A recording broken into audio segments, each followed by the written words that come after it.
Perfect. Thank you. Good morning, everybody. I hope you can hear me well. Buenos días a todos. Sorry, my presentation will be in English. My Spanish is not as good as it needed to be for delivering a presentation. And thank you also for inviting me.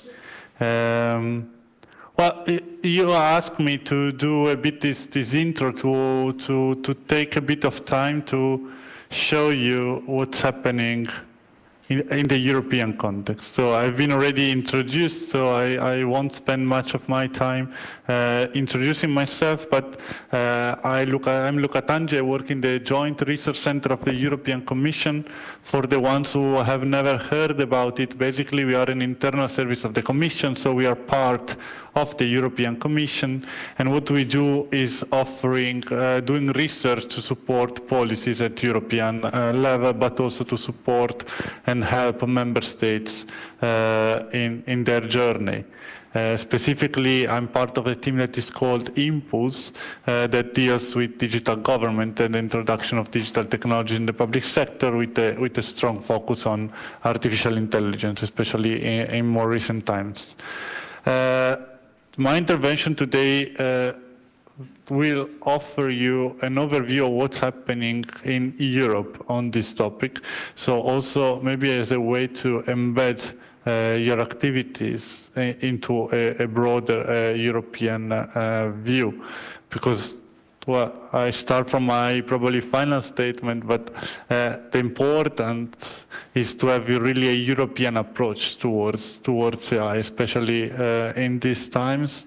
And like really what we are trying to do is offering a European approach, a European view, and try to link together all the different initiatives into a more European context. Let me move to the next slide. I hope you can hear me well and see the slides. If not, just tell me. I think what is important to mention here before starting with some reflection I'm gonna do with you today is what happened in Europe in the last almost 10 years or 9 years, 8 years around artificial intelligence. You know, we have been passing through two legislations. So there was a previous commission, von der Leyen, that was a commission that was very much characterized by legal activities towards the use of AI. So what happened in the last 4-5 years in the previous commission, von der Leyen, was a lot of legislation around the AI. So basically what was happening at that time was like, okay, let's set the boundaries on the use of AI in Europe. And why these boundaries needed to be set? Because we recognize that AI has a very high potential. It can revolutionize the way we do our businesses and in the way public administration do their own activities or do they deliver their own services, but we needed to set some boundaries. We need to set some boundaries because the use of AI can also be harmful, dangerous, or the technology in itself can be misused. So that's why you see on the left a long list of acts. And for the ones who are not familiar with that, an act is the strongest somehow legal framework that the Commission has to do policies. So basically, when the Commission publishes an act, all member states need to adhere with the boundaries of that act. And the most famous one, and I guess you are all aware of it, or maybe you have already discussed this, is the AI Act.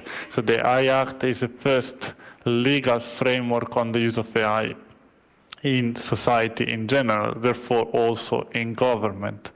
And it clearly said that there are some use of AI that are prohibited, there are some uses of AI that are very high risk, while there are other uses that just need some transparency layer, and other type of uses that are no risk.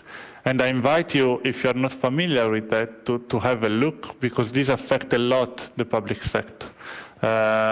If you read the annex of the AI Act, where the sectors or the the services in which AI can be considered high risk, you're going to recognize that many of them actually relate with public sector and public services, because of course the risk is related with the use of AI. So it's not the technology in itself or the complexity of the technology that makes the risk, but its use in the society. And of course, one of the riskiest possibility or ways to use AI is to use it in public services, where, as also previous interventions said, we need to be inclusive, we need to accept and include everyone in their use, we need to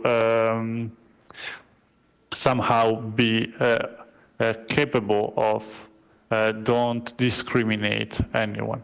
So that's the first and most important legal act on the use of AI, but it's not the only one. So I invite you also to have a look at the complex and complex overview of facts. So we have the Digital Service Act and Digital Market Act that are regulating the use of AI in large platforms. We have the Data Act and the Data Governance Act that are regulating the use of the data that, of course, as also have been said before, is the fuel for the use of AI. So with no good data, no good AI. That's a very simple equation. And then we have the Interoperable Europe Act, that is the first act that exclusively relates with the public sector. Interoperability has been already mentioned before, and this act is also fostering the interoperability of public services. So there is no AI, there is no innovation if we don't manage to make the services and the data interoperable, not only within the country, within the administration, but also cross-country, cross-administration. That's exactly where the Interoperable Europe Act is also forcing some mandatory assessment. So as you can, of course, I don't have the time. It's not only also my intention for today to explain you in details all this act, but as you can see, is actually the legal framework is more or less set. There will be a few changes. You know, you have been probably heard recently that was this digital omnibus. So there was a revision of some of the elements of these acts into a digital omnibus. But I would say the legal framework is more or less clear, with some adjustments that are, of course, needed because the technology is evolving. And now we are in a new phase. We are in a new phase that is the implementation phase. So we do have the legal boundaries, the technology is getting more mature, and we have to move towards the implementation and a proper implementation of this technology. That's why we don't have only a European legal framework on AI, but we also have a European approach towards an excellence in the use of AI. And that started already in 2018 with the coordinated plan of AI, then the guidelines offered by the high-level expert group on what is a trustworthy use of AI. But it has been boosted recently with a few documents you might have heard of that started with a competitiveness compass, so how to make Europe competitive in the global scenario on the use of AI, among other things, and then the AI Content and Action Plan, and the last, the AI Apply AI strategy to clarify and to support public administrations, among others, in the application of AI. So we have the legal boundaries. Now we are called to start and kick off and boost the implementation of AI and a proper and a trustworthy implementation of AI. That's why my intervention, given these bases that I think are the quite important legal basis, my intervention moves into two elements that we need to take into account every time we are thinking or we are considering the use of AI in government. And these two elements are both related with governance. Because I'm not here to talk about the technology, because technology is there. It can be more or less complex, but I'm here to talk about how do we govern this technology in the public sector in order to use it in the proper way. And I'm dividing this in two. The first element is governing with AI. So public administration are called to start using AI to do their businesses, so to deliver their services to the citizens, to do their internal optimization, to be more efficient, to be more effective, to help decision makers. So how to govern with the use of AI. And this goes hand in hand with another element that is governing AI. We don't have only to govern with the use of AI, but we also have to have the choreography in place to govern AI. So we use AI towards our citizens, but we also have to have the proper governance setting to govern AI. Now, let me explain this better, especially with clarifying to you what the Commission is doing on these two elements. So first thing is governing with AI. So how public administration can govern with the use of AI. And here, there are two main important points. The first one is understand, so explore how and where public administration can use AI to improve public services. And this is very important because we are in a moment in which AI is in a hype. So everyone talks about AI, everyone wants AI, every administration is saying we need to have AI because we need to be up to speed with all the other administration. We have to be up to the frontier of the technology. But this is not enough because this risks to go to a bit of a myopic approach towards AI, in which we just use AI for the sake of using AI because we need to be innovative. And so the first element of governing with AI is really starting from an assessment and an understanding on how and where public administration can use AI to improve public services. And the second element that goes hand in hand with that is that working towards a public sector that promotes and safe and ethical adoption of AI. So we need to understand where to use it and how to use it in a safe and ethical way. And of course, here the Commission is helping with a series of initiatives and insights that are extremely important and relevant. And I want to, and here I'm mentioning a few. So we have a GenAI4EU call that has been open, and I think now is closed. They are assessing the project to create some pilots on the use of GenAI in the public sector.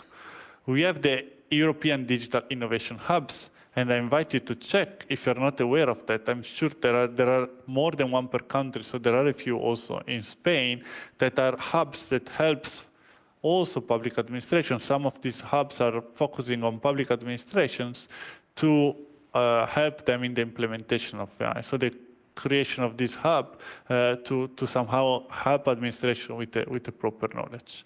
And then we have the Apply AI strategy.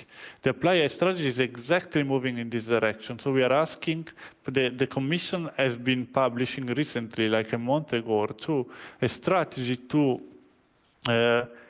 foster and boost the adoption of AI in government, among other sectors. And that's the first important element of the strategy that I invite you to understand and understand also the importance of it.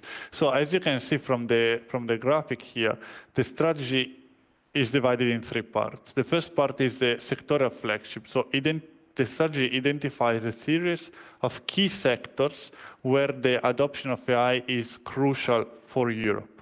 And guess what? Among these sectors, the public sector stands out as one of the three key sectorial factors. So the Apply AI strategy is clearly stating that the application of AI in the public sector in Europe is key. And that's already a strong message that the Commission and the Europe is putting forward. So we need to consider the public sector as a key sector for the use of AI. And how to do that? Well, you can read these two sentences that I copy-pasted from the strategy that I think are very important for you to know. The first thing that the Commission, or not the Commission itself, but the Apply AI strategy written by the Commission and approved by the European let's say, the European landscape, says that the importance now for the adoption of AI in government is stop treating AI as an isolated tool, but position it as a strategic asset into institutions and services. So the step administration are called to do is not continue doing these silos project here and there, but start having a kind of holistic approach towards AI, in which AI is strategically integrated into institutions. So that's the first message that this strategy sent to public administration. And the second one that is also very important is public administration can help startup grow through increased demand for European-made open source AI solution. This in turn can strengthen EU AI sovereignty. So what it's saying here is that we as public administration don't have just to use AI or apply AI, but we also have to consider from whom we are purchasing this AI solution, if we are purchasing them or part of them. Because we are in a phase, in a global scenario in which it's very important to foster the European competitiveness and the European sovereignty. So the motto now, let's say, is buy European. So what public administration are called to do is also to strengthen and foster what is called the GovTech market. So the market of European-made AI solution. So that's also a duty somehow that as public administration we have to understand where and how we can support European-made solution by, let's say, prioritizing them over solution coming from other parts of the world. And that's Apply AI strategy. I invite you to have a full read. There are, of course, also cross-cutting challenges like competencies, how to retain talents, and so on and so forth. And then it's also clear how the Commission want to govern the use of AI. So which are the governance mechanism and governance body that will help in this direction. And I also want to mention another initiative that the Commission is doing that I also invite you to have a look in Govern with AI, so in understanding how to use AI for public services, that is called Public Sector Tech Watch. What is Public Sector Tech Watch? Is an observatory done at European level. You can Google it. I invite you to subscribe. We do have a mailing list, so you can remain updated on all the initiatives. The main asset of this observatory is a database of over 2,000 cases on the use of AI and other emerging technologies, but 80% of them are AI in government. Why we have this database? Because the other important element here is to try to learn from what other administration is doing or are doing. So what we have here is a series of practices. So if you have a problem you want to solve, if you are thinking that AI can be a good solution for something, maybe some other administration in your country or in other countries in Europe are facing the same problem and maybe are more advanced and they already tried using an AI solution. So how to know that? We have a database. The database is downloadable in open data. It's searchable online with a tool. So you can check, for example, for social services or procurement or something else and try to see what's happening around there in Europe and maybe get inspiration from peers. And that's also very important to get this European approach towards AI and avoid that like every administration is doing their own stuff in a bit a silos way. It's not only that. There are ways for get involved and participate. For example, every year we have an award in which we award the best solution in Europe, and I'm also happy that after me they're gonna present colleagues from Catalonia that won the award this year, 2025, with the use of generative AI for an automatic generation of reports, because that's also a way to first show what you are doing, and second, learn from peers in a European environment. We do events, we do in-person events, we do online events. So I invite you also to have this European breadth and try to look at what we offer here.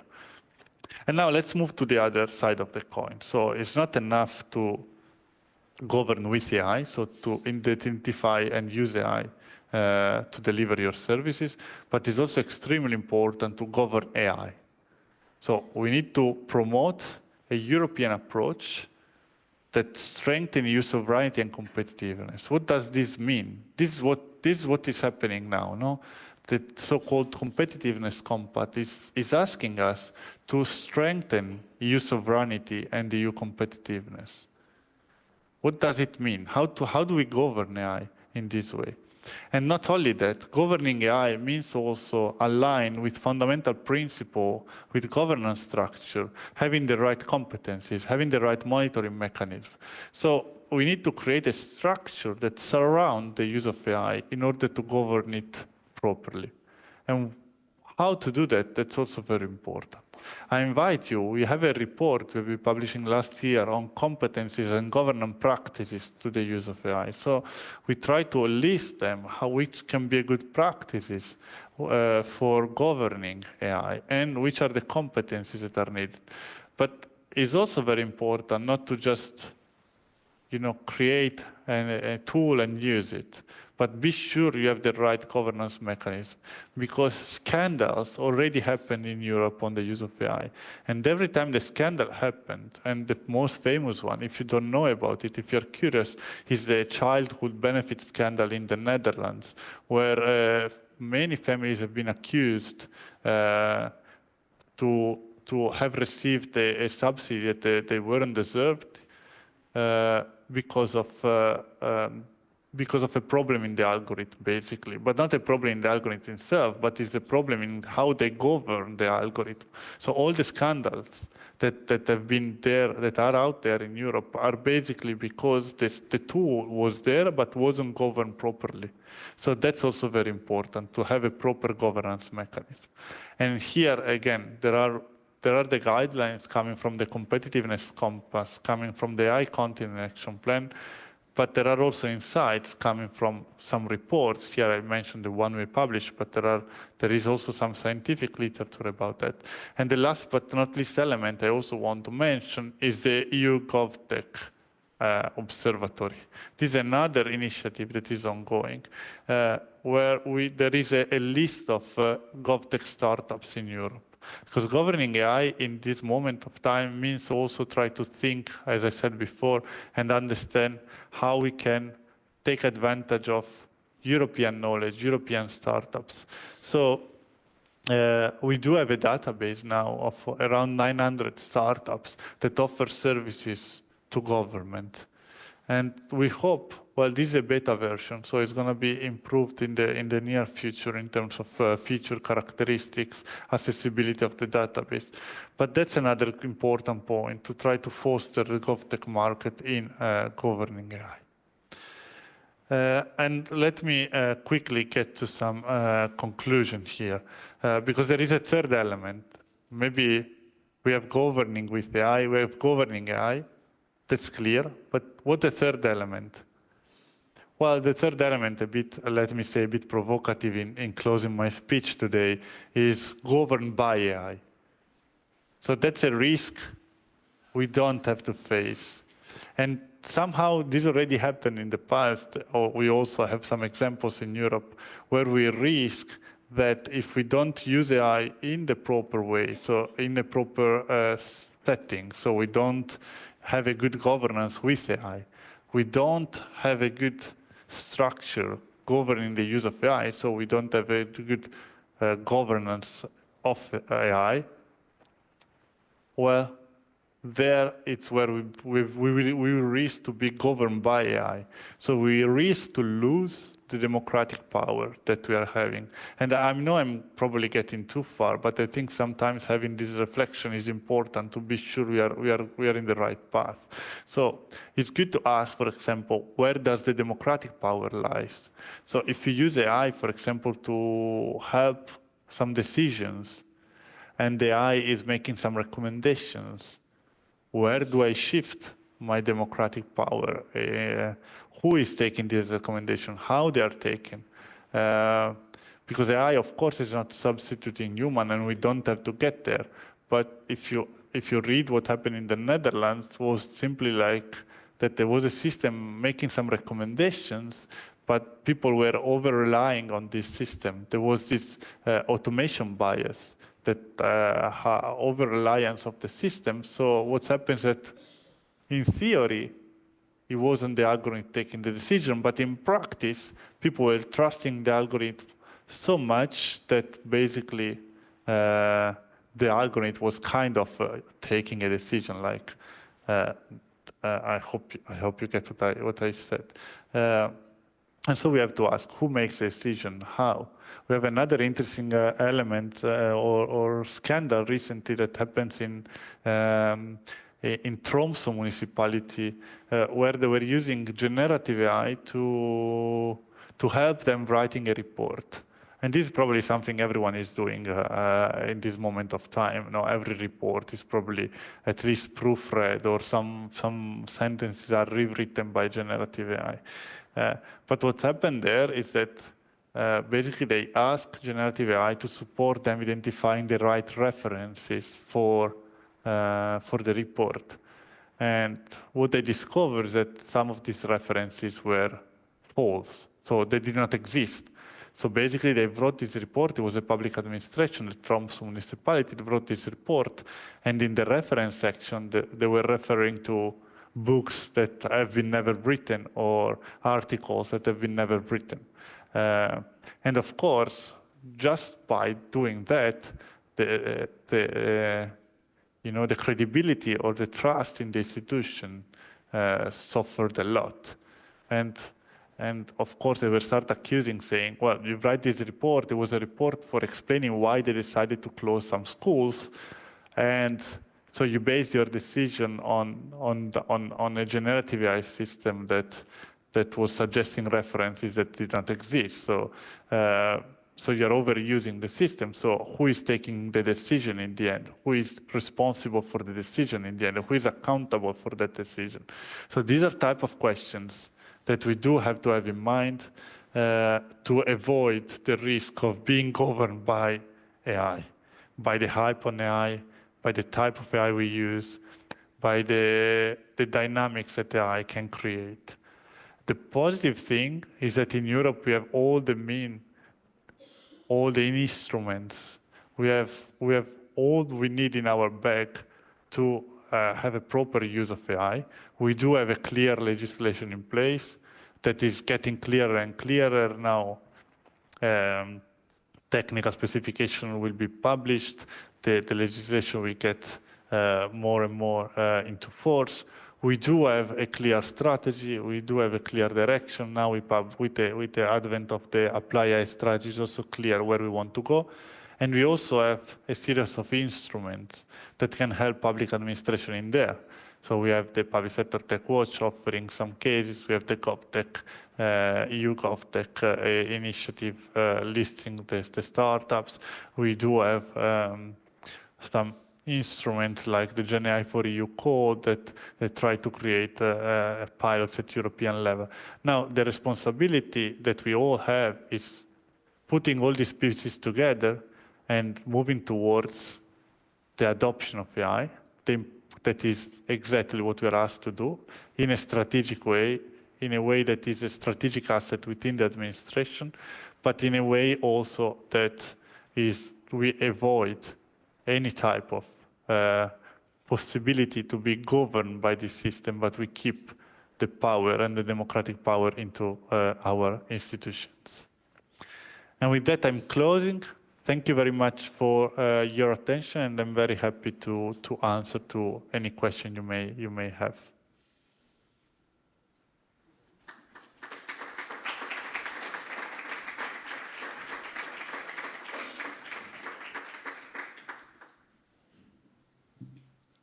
Tenemos el micro por aquí. Tenemos una pregunta. Okay, we have. Que será traducida o si la quieres hacer en inglés, como quieras.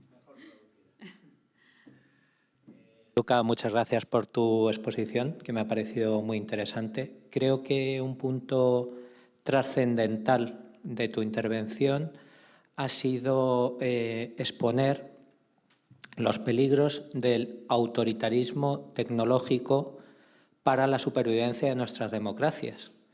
Y creo que aquí los valores de la Unión Europea son cruciales y más en el mundo tan polarizado que tenemos hoy en día. Con lo cual creo que la visión de la Unión Europea es crucial en este aspecto. Y quería preguntarte si crees que la propuesta de Digital Omnibus, ahora mismo que ha lanzado la Comisión Europea, puede ser un paso atrás en esta protección de los derechos de la ciudadanía frente al autoritarismo tecnológico. Esta es mi pregunta.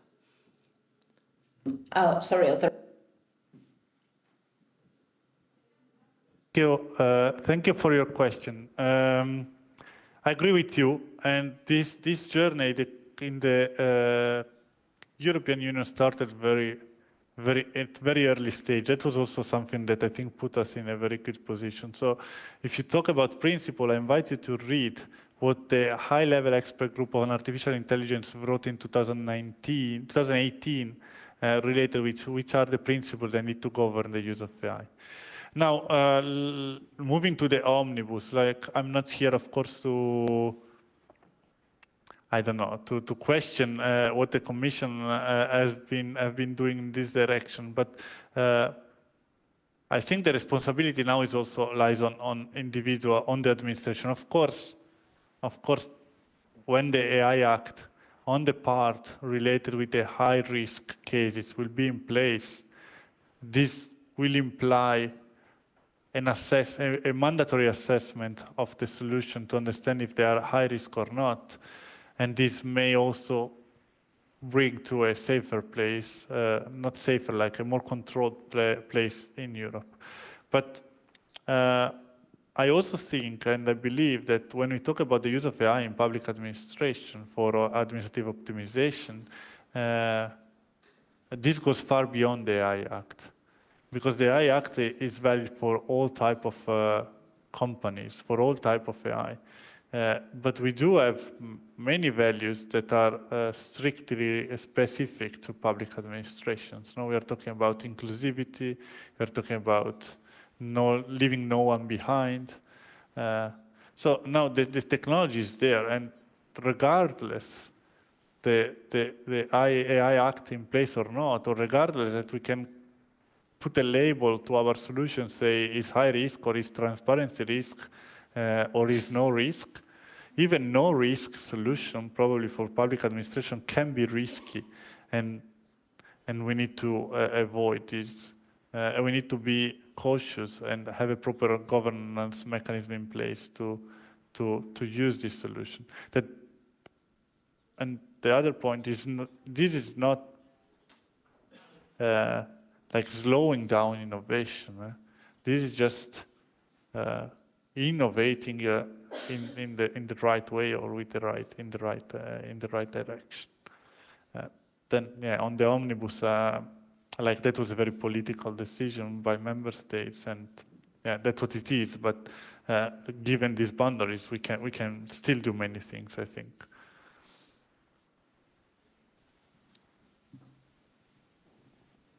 Norbait, ¿alguna o quieres responder algo? No, muchas gracias, Luca, que comparto tu visión también. Vale, beste galderarik por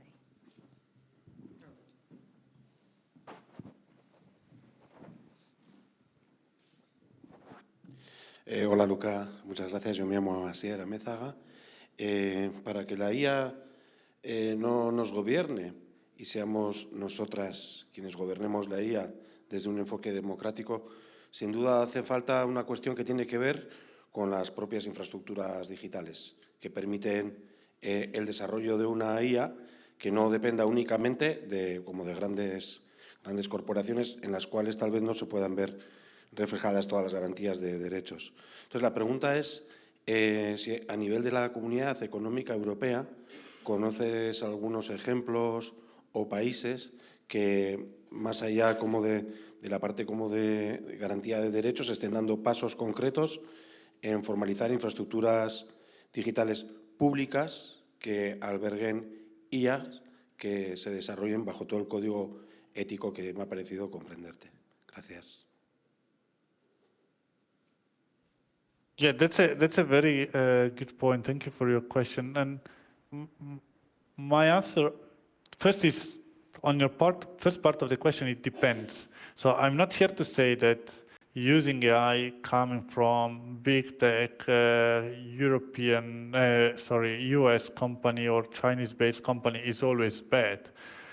But it depends on what we want to do. And that's also important. Like we don't have to say, okay, we need to go European for everything, because probably there are things or type of AI, because now we also have to distinguish between the different types of AI. Now, of course, AI is always merged with generative AI, and they looks more or less the same, but we also have the narrow AI, some more machine learning, standard machine learning solution. It's funny that how after a few days machine learning became a standard technology and not, and there we have many European companies that are offering something. Or maybe we have companies that use a generative AI layer coming from big tech, but also create their own layer on top of it to control and to modify this type of services. So, of course, and this is not me, this is written everywhere in the European document, we are lagging behind US and China on technological innovation. On the other hand, we do have many startups that can help public administration for certain tasks. For example, we have a few cases in our database of a startup that is helping, for example, also in Helsinki. They're using a European startup to use generative AI to discuss with citizens about the renovation of public spaces. So they were using generative AI because citizens were like writing sentences like, we need to renovate this square, what do we do? And citizens were like, okay, let's put a bench here, let's put a tree there. And then we have a generative AI system that was creating a bit environment. And so it was easier to co-create public spaces. And this is a European startup doing it. So we do have some excellences in Europe. And well, we can leverage on them as much as we can. Again, not like it's not a black and white world. It's not a black and white approach. So we need to understand where we can invest, and we should invest in European startups for doing what, which are the critical services where we cannot rely, or we are losing too much power in relying on not European solution, while which are the others area that maybe are a bit safer, and which is also fine if we fully rely on US or Chinese-based company. The complexity is always in there, that there is no black and white, there is no one solution fits all, but we need to go case by case. That's why an assessment is important, and monitoring is important. And yeah, that's it. I hope I answered. Thank you. Norbait, ¿alguien más quiere preguntar algo? Bueno, pues parece que se han terminado las preguntas. Muchas gracias, Luca, por tu participación, por responder a las preguntas del público también, y compartiremos la ponencia en la web del observatorio. Claro. Thank you so much. Muchas gracias a todos. Buena continuación.